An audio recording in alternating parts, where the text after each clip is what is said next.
Social મીડિયાના યુગમાં ક્યારેક પોતાના જ લોકો દુશ્મન બની જતા હોય છે। વલસાડ જિલ્લાના પારડીમાં એક એવી ઘટના સામે આવી છે જ્યાં પવિત્ર સંબંધને લાછન લાગ્યું છે। એક પતિએ પોતાની જ પત્નીના ફોટા મોફ કરી તેને સોશિયલ મીડિયા પર વાયરલ કર્યા હતા। પત્નીની ફરિયાદના આધારે પારડી પોલીસે આ વિકૃત પતિની ધરપકડ કરી છે। કહેવાય છે કે સોશિયલ મીડિયા પર થતો પ્રેમ ઘણીવાર માયાવી હોય છે અને આ વાત પારડીની વૈશાલી માટે સાચી સાબિત થઈ। વર્ષ 2022માં ઇન્સ્ટાગ્રામના માધ્યમથી વૈશાલી અને સિદ્ધાર્થ લાંખડે એકબીજાના સંપર્કમાં આવ્યા। વાતચીત વધી અને આ મુલાકાત પ્રેમમાં પરિણમી।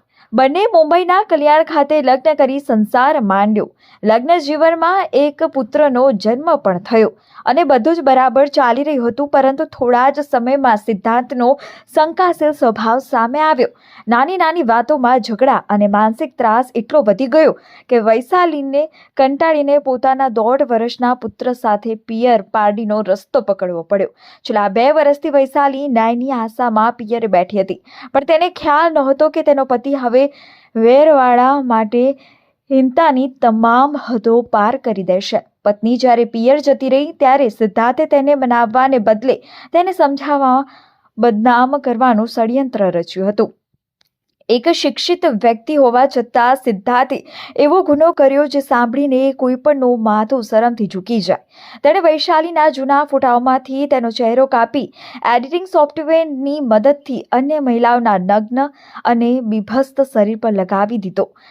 આટલેથી પણ તેનું મન ન ભરાયું। તેણે આ મોર્ફ કરેલા ફોટા પોતાના વોટ્સએપ સ્ટેટસ પર મૂક્યા અને ઇન્સ્ટાગ્રામ પર ફેક આઈડી બનાવી વાયરલ કર્યા।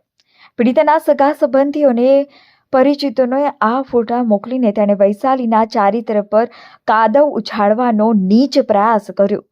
આ એક એવી વિકૃતિ હતી જેણે ડિજિટલ યુગમાં સ્ત્રીની સુરક્ષા સામે મોટા સવાલો ઊભા કરી દીધા।